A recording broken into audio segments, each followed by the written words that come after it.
and welcome to another episode of Tales from the Bargain Bin. I am joined once again by Mr. Bobby Tucker. How are you, sir? Hello.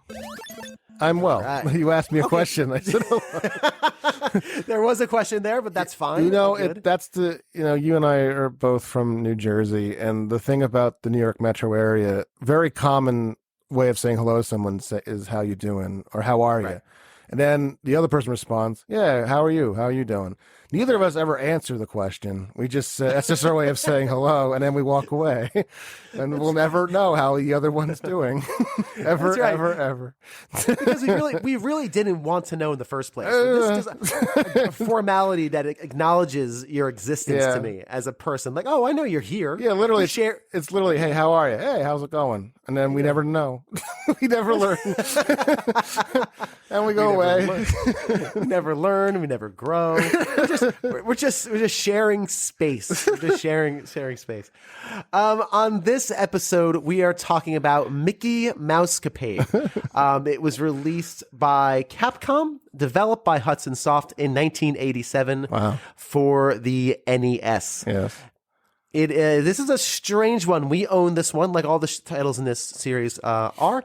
Bobby, why? This was, I think, yours, technically. Yeah. I don't remember exactly who gifted it to me, but I think it was a part of a Christmas gift or like a birthday gift.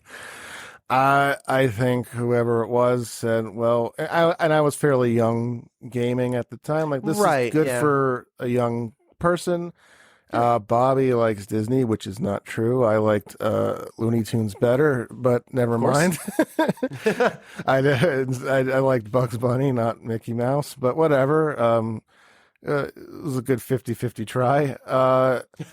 I gotta say, I forgot the name of this game, but I remember playing it. I just forgot the title of it. And now as an adult, I can say that title stinks. The Mousecapades is like, it just does not roll off the tongue. I'm just looking at that title and it's like, this is Capcom, Disney, and Hudson Soft. Like, there had to have been someone had to throw some other titles in there. Well, the interesting thing about it is when you first start up the game, it just says Mickey Mouse. That's right. Yeah. It just says Mickey Mouse. There's no mention of Mickey Mousecapade. No, they certainly did not. That was just for the box art. Oh my goodness. The box art is a real riotous good time. But the scene is on a boat. Mm-hmm. You have Mickey in looks like safari gear pulling up Minnie on a rope. Looks like she's dangling over the ocean. A crocodile from Hook, I'm going to guess. Yeah. I think it's a Hook crocodile. I think, yeah. And then with Pete with a like kind of a scimitar pirate sword glaring at them menacingly from the body of the boat. None of this is really here in the game. No. There is a scene that's on a boat. Yeah, there's a pirate ship at some point. There is a pirate ship. Yeah. But it's an extremely short level. Oh, yeah. It's very strange how this game is kind of framed and set up. It's very weird. Yes. I spent some time today playing it. Yeah, made it to the pirate. No, I made it to the forest, and then I was like, forget it, I'll just watch the rest. But I mean, come on, I can't dedicate that much time to these things. And none of this daring do is really here. And this game is known, if you know it, for a very strange control mechanic. In the game, you control Mickey, and Minnie is constantly following you. She is tethered to your back. So imagine a rope between Mickey and Minnie, and you kind of pull her along. Right. At the very, very outset of the game, you don't have any stars. You have nothing. Yeah. You have to actually get your star weapon. You shoot stars. Stars kill enemies and open up random items in random places. You'll be shooting along, and all of a sudden, plink, plink, plink. It'll look like a brick wall you're shooting against. You shoot it, and there's an item or some sort of evil thing happens, which I'll explain in a second. But the weird thing about it is platforming, because she mimics your movements exactly. But the way it works is, again, imagine a tether. So if you walk next to Mickey or walk across Minnie left and right, she's not going to move. But the problem is if you jump onto a platform and Minnie can't make that jump either, she'll get stuck at the bottom. So now your tether is gone. You've lost control of her. So if you go left and right, Mickey and Minnie both go left and right, but it is possible and very likely towards the end of the game, the final level, the castle, or she's going to get stuck. You're going to jump to a platform. Since she's no longer in sync with you, if that makes sense, she'll be bouncing below the platform or next to the platform. So to get back in sync, you have to return Mickey to be with his beloved in the same frame, and then the two of you can then go up and do the platforming. It is a ridiculous, horrible, maddening control scheme. If you're playing one of the side-scrolling levels, which we'll talk about, if she falls into a pit, you die. Of course you do, because you cannot be without your mousy beloved. You both Romeo and Juliet it. So it's a really strange game, and the control is what really sinks it. Oh yeah, Bobby, did you get a chance to at least walk through it or look through it before? I found some playthroughs, and it all came back to me very quickly because I do remember playing this. The thing about bargain bin games, even if they were bad ones, and this is probably one of the lesser ones, a game is a game. And growing up, we didn't have every video game known to man on a server like you do today with virtual arcades. When you got a game for a gift, even if it was a bad one, you're like, oh, I'm still going to play it. It's a game. And you most likely either play it to completion or beat it.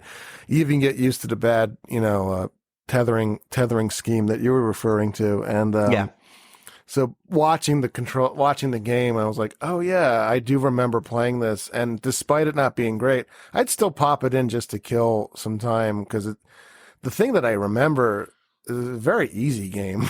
I remember beating it kind of easily. And one of the game walkthroughs I found, he beat it in 20 minutes. I was like, yeah, I kind of remember doing that. Like, not 20 minutes, but within less than an hour, I remember beating that, even as a young kid. So it's not particularly it's not a very creative game. It's not a very it's a very basic game, other than some of the things you mentioned, and also had very repetitive music. I remember that too. I think it's the same song. It just loops. It's the same 5-6 second loop, and it is not fun to listen to. It is definitely a soundtrack you can mute. You do not have to play with the sound on for this particular title. If you want to talk about positives, I mean, it's a very strangely made game, because the first level, you kind of are traversing this. What did they call it? It was like the fun house. Yeah. The fun house. Yeah. There's not that much fun going on in this fun house, but it was the fun. It's like brooms walking around and there's no context as to what you're supposed to be doing. It might be in the manual. I honestly don't know. But you're just going forward. Like, you're just on a journey. Yeah, it's Mickey Mouse, the title. He's walking along, I think, in the beginning with a sign pointing to the fun house, and then Minnie's right behind him. And that's how the game starts. You're like, all right, we're going right.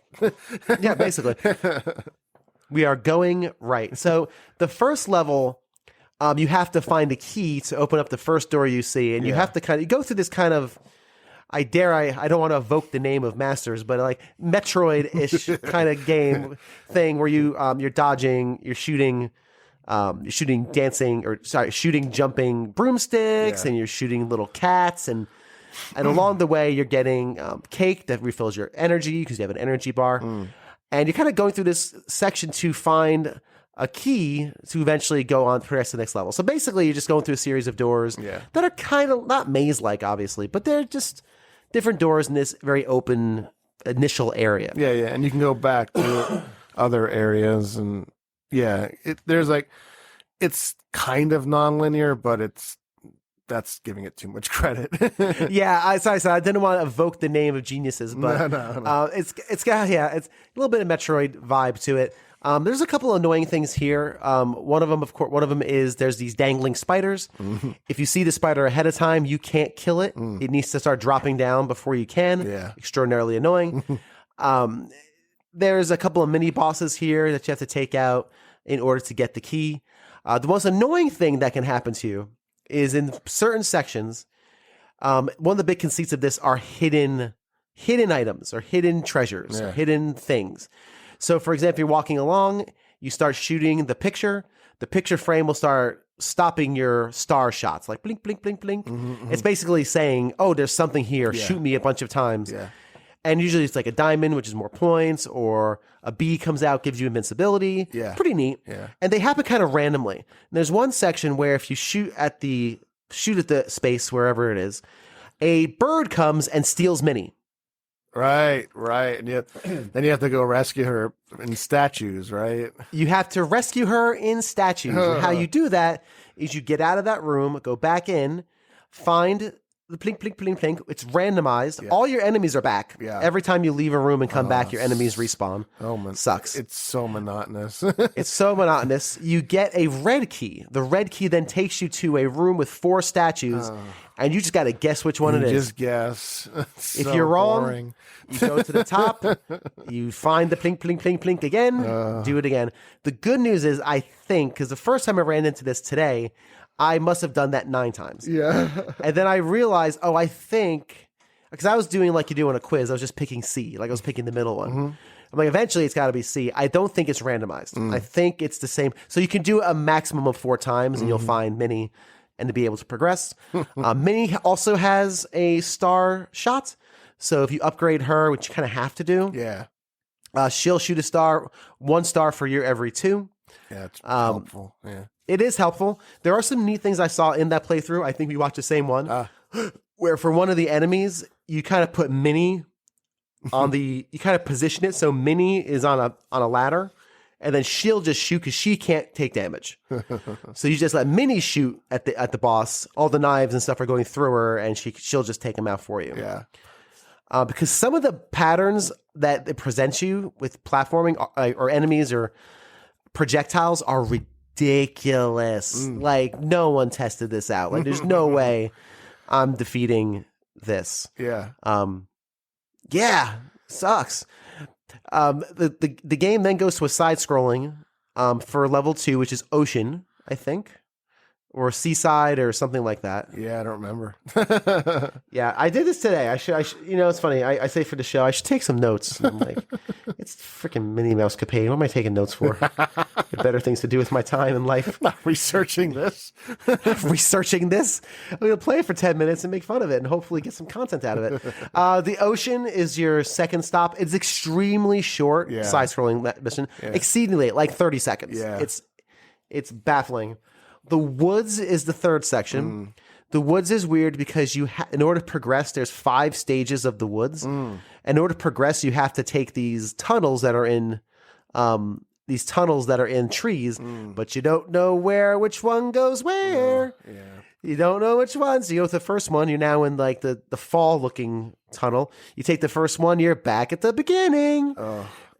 Yeah, there must have been a thought process or a mandate in early video games where if the game wasn't a lot of content, let's say a game that you can beat in less than an hour, so let's add randomization, like Minnie getting kidnapped by a bird or tunnels that go nowhere to fluff out the game time. That had to be, because without that, then it's like the game's even shorter, which is criminal because, this is a full game that you paid full price for, I would imagine, at one time. Yeah. At one time, this was $50. Yeah, I'm sure that's criminal. It's insane. It's insane. That's what it is. Yeah. It's funny. And then in that Woods level, you get to a point where you're in winter. Because clearly the seasons change based on Mickey and Minnie entering the woods, you see. They change for them.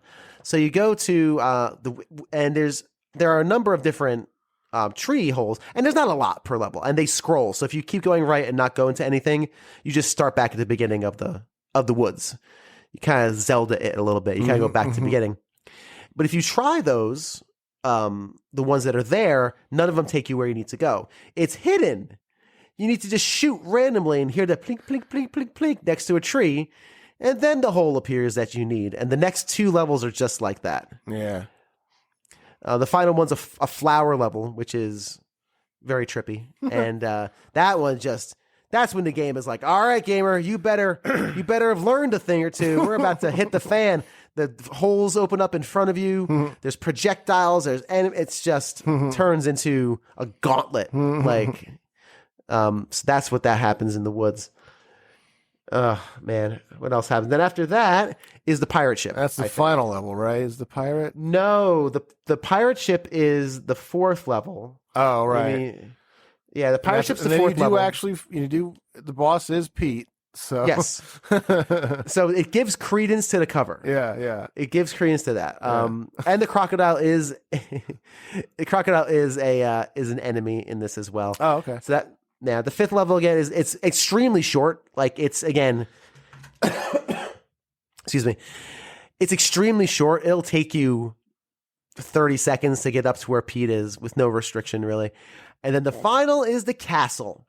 And the castle goes back to the design of the first level. Oh. But it's a lot bigger and there's more keys and you have to open windows and it's really just it will take you a good long time to get through the castle for sure. Yeah. And then you finally get to the final boss at the castle, and I think it's the witch from Alice in Wonderland. And that's when the game actually finally reveals itself what you're even doing in the first place. Because it didn't tell you in the beginning. Certainly didn't tell you on the cover. I don't think anyone knew. But when you beat the final level, the end of the game is you've rescued Alice from Alice in Wonderland. And they go, we found her. And I went, I didn't know I was looking for her. And then the game ends. It's so interesting. And is that Maleficent? Like, is that I think so. Yeah. Okay. That's what I'm like. Oh, you fight Maleficent. I said that word once. I should not have tried to say it again. Melissa, forget it. Maleficent. But yeah. Maleficent. But yeah, no, I don't think there's absolutely no signaling as to where anyone is. Yeah. Well, it's interesting. The game's called Mickey Mousecapade. When you start it up, it just says Mickey Mouse. So, but I looked up, but in Japan, it was called Fushigi no Kuni no Daibuken. I think I pronounced that last one wrong. And which translates to Mickey Mouse Adventures in Wonderland. So I think Japan knew what they were up to. I think Japan was the only country that knew what this was about. They knew the story. And then when it came to America with Hudson Soft and Capcom USA, they had no clue. Until the ending. They were probably surprised too. Oh, Alice in Wonderland's in this? Oh, well, no, I'm not going to change the beginning. Yeah. So I just kind of went through the manual. I found the actual manual scanned online. Oh, cool. We live in an age of technological wonders. Is it a PDF? And, it's a site. I could probably download it to PDF. Nice. It's wild. It really is wild. So there's no note of what this is. Oh, Mickey Mousecapade story. Did I just blow through it? Let's see. Mickey, Mickey, followed by Minnie, adventure through the fun house by the ocean, the woods, the pirate ship, and the castle, all in search of their mystery friend. Help them solve the mystery. Okay, so it was a mystery to them and the gamer. Yes, everyone's confused. Even Mickey and Minnie are like, oh. Sure. Just following this along. That's great. Oh man, let's see if there's any fun to be had in this manual. I love looking through old manuals. Do we still have like lots of old manuals and stuff knocking around? Probably, yeah. Let's throw those on eBay. We'll whack it up because people spend good money for manuals these days. Oh my goodness. Oh boy, do they. If we have a Chrono Trigger manual. Oh man. That's it. That's a that's a couple of bucks. Well, there is no story here. There's no mention of Alice in Wonderland. So I guess the idea was it was to be a surprise. Like, ooh, I saved Alice in Wonderland. Well, I guess that's not the worst conceit in the world. To their credit, I was surprised. I wasn't curious either, but I was also surprised. Yes, exactly. I like the second page of this manual reads, a special message from Captain Commando. Oh. Hi, Cap. Message received. Please. Yes. Please, Captain, what do you have to say? Share your secrets, please. Sorry, I'm gonna get giggly. Thank you for selecting fun-filled Mickey Mousecapade, one of the exclusive Nintendo Entertainment System video games from the Captain Commando Challenge series. Oh. Mickey Mousecapade, created for Capcom, premier worldwide arcade game designer, features colorful, state-of-the-art, high-resolution graphics. Yes. Wrong all the way around, sir. Sir, you were looking at the wrong game. That's not what that was.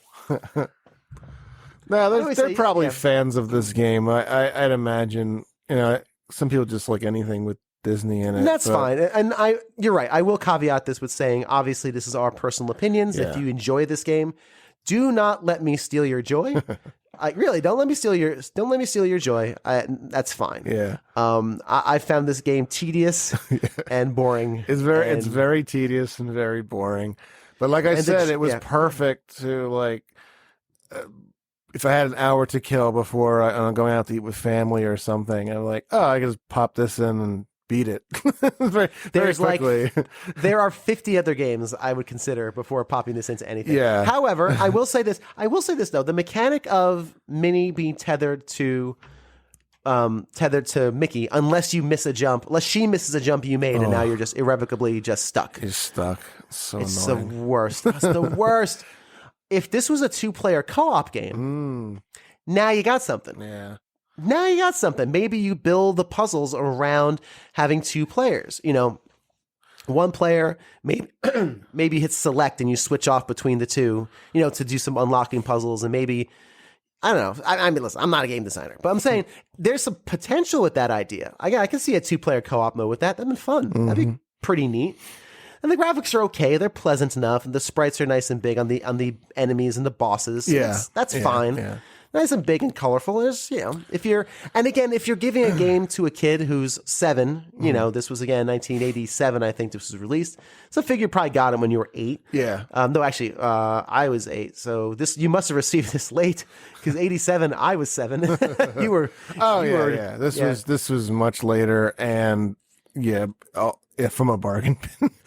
Yeah, but even like if you received this 4 years after its release, you're like 6. Yeah. Or 7. I could see someone like our aunt saying, "Hey, Mickey Mouse." It's age appropriate. It's age appropriate, right? Yeah, totally. Yeah, totally agreed.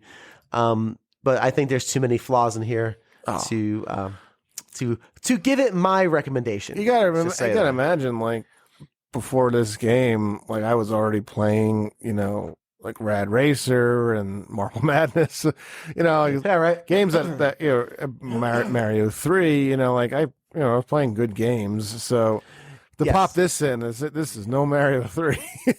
No. Again, there's a lot of other games that you can be playing. Journey to Silius. Yeah, probably having a grand old time. Yes. Yes, indeed. So, and even I'm going through the manual. I'm just noticing a couple of things here. It looks like a bee that hovers over you when you get invincible. You can get invincibility for like 10 seconds. Okay. This bee comes out and hovers over you. That's actually a guardian angel. Oh, see, I thought it was like a Disney fairy, like a Peter Pan. No, fairy. Yeah, right. That's what I thought it was. But yeah, no, it's a guardian angel. Oh, this was made in Japan. Is there anything else? Well, it's good to keep that stuff vague. So for like a Japanese audience, they might not care about a fairy, but like a guardian angel or a spirit, that's more up their alley. So yeah, but they totally messed up Pete. They call him Pegleg in the manual. He's not Pegleg unless that was like a character. Maybe that was a character name for him. But yeah. I know him as Pete. My son has Mickey Mouse exposure now. Yeah. He's been exposed to the rabbit ears, to the mouse ears. We have Disney Plus. When I did my MCU series for games my mom found, I had to get it because there are certain titles that are just there, and we kind of like, fine, all right, fine, Disney Plus. We'll donate more cash into the never-ending wheel of domination that is Disney. So I'm like, fine, I'll give you more money. We still have it, and there's a show called Mickey and the Roadster Racers that my son adores. Nice. He loves this show. Now, whenever I pick out shows for him, or pick out shows, well, like, you kind of curate for your kids, right? I mean, that's what we do as parents. I just, I don't want to be Mr. Hey, you must watch PBS Kids, but I want to make sure he's watching stuff that I think is okay and he can handle. And not just like content and whatnot, but really for like emotional stuff. Like, is this going to emotionally destroy you? Is this going to scare you? Which means now you're going to wake me up at 2 a.m. with a fever dream. So Mickey and the Roast Racers is none of those things. It is what I despise about kids' cartoons and kids' animation. It's constantly screaming at you. Constantly yelling, noise. I can't. Yeah. There's so Mickey and his pals have like hot rods that they race around and they have adventures, and it's fine. Yeah. Even it's just that, and the characters talk somewhat normal, they're always loud. Yeah. When they're racing, there's an announcer who literally screams the entire time. Screams. It is. I can't, and he likes it. And this is like candy. This is like pixie sticks. Like you can't eat all these pixie sticks, dude. Like I that's fine once in a while. So that is his interaction with the Disney. And now he likes like Jungle Book. Oh, he likes the he's seen the live action and the animated, the original. Oh, we watched the animated when he was. That's there. right. Yeah. Yeah. So he digs Jungle Book. So just certain things in the Disney world that he digs. So I'm trying to think of like Disney movies, because Disney used to own Pixar, right? Or is that they don't own Pixar now? I'm gonna mess this up completely. I thought they always owned it. I don't think anything's changed. Did they? Yeah. Okay. They've always like it's weird that they trying to think what the it's a subsidiary of Disney, but they've always kind of gone rogue done their own thing, and then Disney sort of they're under the Disney umbrella. Right. But then what makes it confusing is that Disney started making their own computer animated movies. I don't know, just to supplement what Pixar is doing, and they're different in style and tone and whatever. But people often will look at like, I don't know, like Frozen or some of the more recent ones, Wreck-It Ralph, right? But they'll actually mistakenly call it a Pixar movie, and I just bite my tongue. I'm like, yeah, whatever. Oh, really? So those okay. So Pixar has its own thing. So like Frozen's not a Pixar movie. Technically, it's straight up just Disney. Yeah. Okay, different Disney animated animation studios. Right.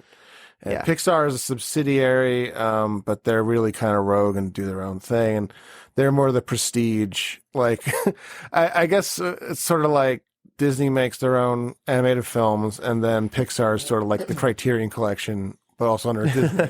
So then they have Soul, they have Inside Out, yeah, Up, and WALL-E. It goes on. All those classics. Yeah.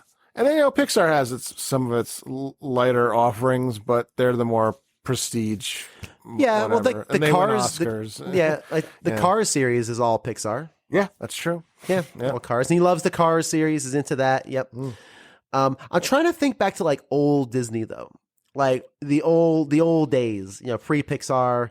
I'll even say pre like not Lion King and that era. Well, you're going back to like Bambi and like I guess. Dumbo.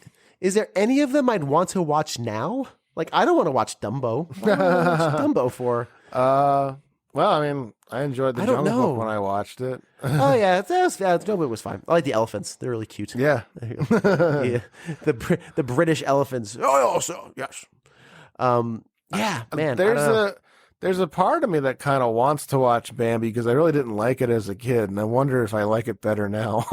I wonder, right? It was very slow, and I just didn't care for it as a child. But yeah, I wonder if I'd get anything out of it now. But no, Disney has a long history of animated films.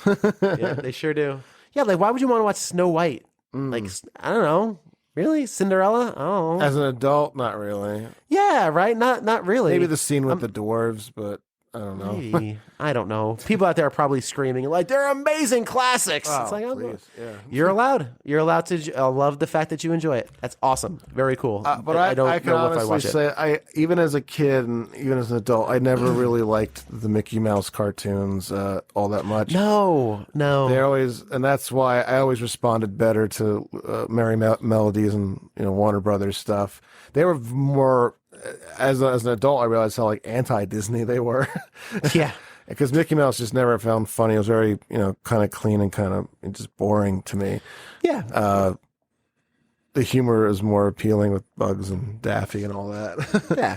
It was just because it was violent, and it was kind of like doing what kids do. Like, like all my son wants to do is grab a fake sword and smack me with it. Like that's just what children do. Like, that's just kids do. And Mickey and Minnie are kind of like have their little adventures, and it's like, oh, that's cute. Yeah. And then Bugs Bunny is stuffing dynamite down Elmer Fudd's pants, and you're like, whoa, dude. That's awesome. Yeah. Yeah. I mean, like, it's wild because they were really made for adults at first. They played before, movies. So, but then, kids would respond to it too. So, of course, it occupied this gray area. But, yeah, I don't know. Mickey Mousecapade. Mickey Mousecapade.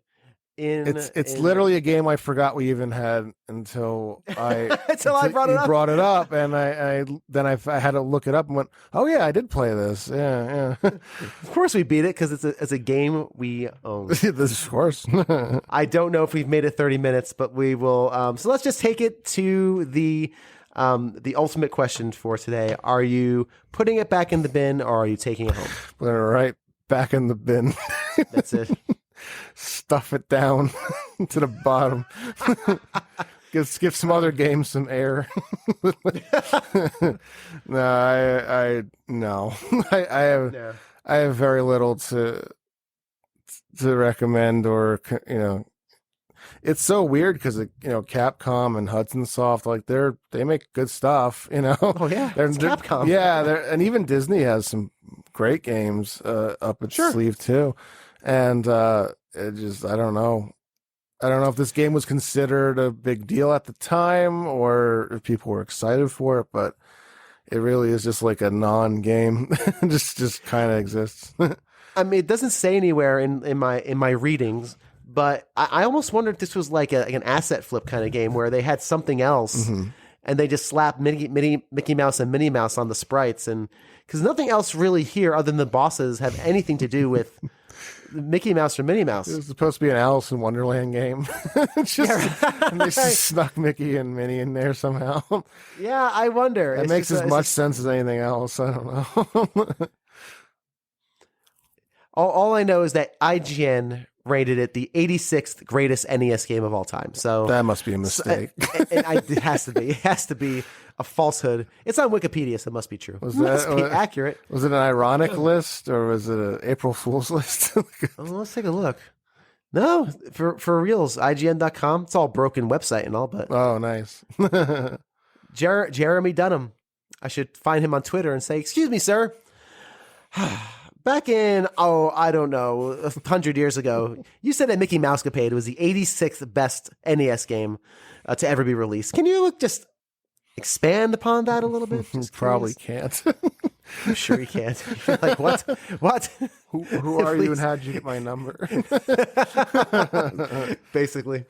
For me, I'm going to say this is back in the bin as well. I basically stated my thesis already on this episode, but it doesn't play particularly well. It's even for kids, because again, sometimes you grade things on a curve for kids. Yeah. As a kid, I was probably already too old for this anyway. Yeah. So this is already out of my wheelhouse, but even for a kid, I can't imagine like my son playing this and getting into it. No. I could see him just getting frustrated. Yeah. Like, screw this. Yeah, giving it like 10 minutes and going, this is boring, and then throwing it to the side. Yeah, I think even as a kid, I kind of knew it stunk, but I would just, but I played it regardless. You had it. It was there. It was the thing I had. That's it. All right. Well, thank you so much for listening to this edition of Tales from the Bargain Bin. If you're listening to this episode, you're a patron and you're amazing. So both of those things are facts and they cannot be disputed.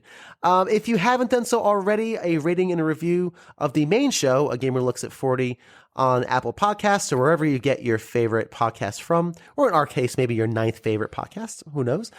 But wherever you get those from, please leave those rating and reviews. It really does help the algorithms and the robots push the show out to more people and make it more visible. And until next time, have a great day.